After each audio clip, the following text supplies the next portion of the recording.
Welcome back to Metaloop. Today's video is about pressure washers.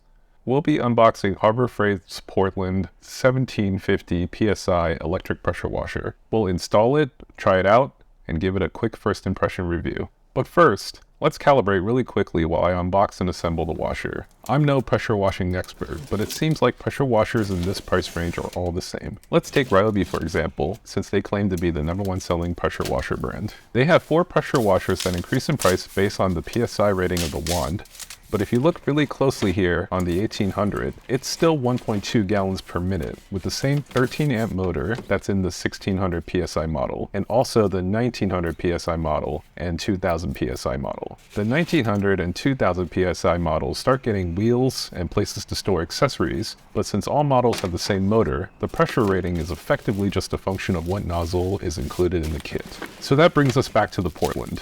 The Portland is in the same range with a pressure rating of 1750 PSI and produces similar gallons per minute of water flow. It's significantly cheaper than Ryobi's offerings, which isn't to say that Ryobi's starting price is bad. In Ryobi's case, the base price is mostly a function of what wand, nozzles, and form factor you want included in your purchase. Since my channel is about cars and tools for cars, the goal for me is to have a decent pressure washer for cleaning and detailing vehicles. In that scenario, none of the washers in this category include in their kits the kinds of things one will need to accomplish that. You're going to end up buying a longer, more durable hose, at least 50 feet, a more convenient short wand, a variety of nozzles, and a high-quality foam cannon for those super foamy Instagram shots. But that said, the Portland is a great place to start. For its price, it already has wheels and brackets for wires and hoses, and places to store the wand and attachments. As a comparison, the Ryobi 1600 PSI washer does include more usable items in its kit to justify its higher MSRP, but for me, I knew I would likely replace those components anyways.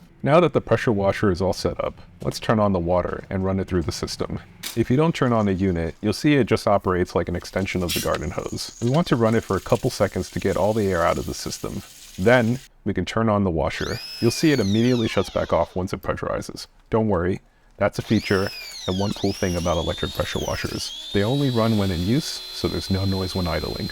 The Portland's only con is that the pressure washer gun comes with a variable nozzle which feels like it's going to be inconsistent with pressure and spray patterns. Luckily, Harbor Freight sells a quick attach wand separately that allows the Portland to accept the standard 1/4 inch quick connect nozzles. I didn't purchase that set. I purchased a set of 3.0 nozzles with a short gun that was cheaper than Harbor Freight's nozzles. You can find those on Amazon and in the link below. The 3.0 size will lower the pressure output to safer car paint range, but increase the water flow, which is what you want for things like rinsing cars. We'll do some quick tests. Again, these are just first impressions of the unit. I don't even know if I'm using the washer correctly. Leave a comment below if you have any pointers. First, we'll use the Portland to rinse off headlights on a Passat that I need to prepare for a headlight restoration. That video, by the way, is coming next week.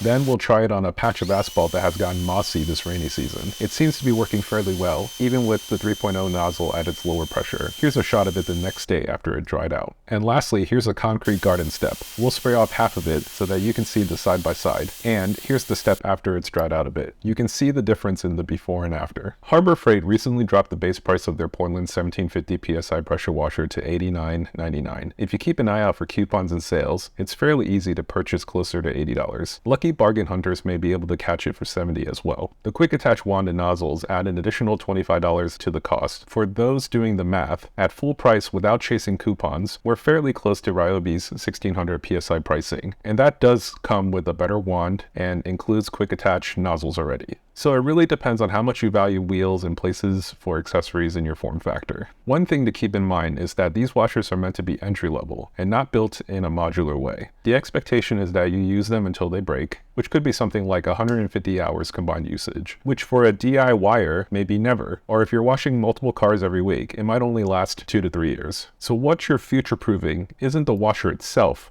but the accessories that you'd still want to use once you replace an entry-level pressure washer like this. So with the Portland and the few accessories I bought already, I'm only missing a longer hose and a hose adapter to have upgraded the Portland to being a great DIYer's home car detailing solution. And hopefully, I'll be ready for a more advanced pressure washer in the future. I hope this video helped you learn a little bit more about entry-level power washers. Again, I'm not an expert and there's much better sources of information out there. I'll include some links in the description below to fellow YouTubers whose videos I watched to learn the basics. If you end up purchasing the Portland, please leave a comment below or go over there and thank them too. I release content like this weekly, so if you enjoyed this video, please consider subscribing. As I teased earlier, I have a headlight restoration video for a VW Passat and that video is coming soon.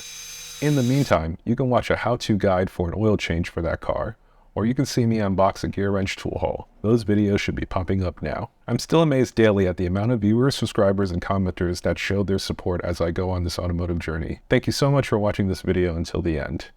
I'm Alan, and this is Metaloop.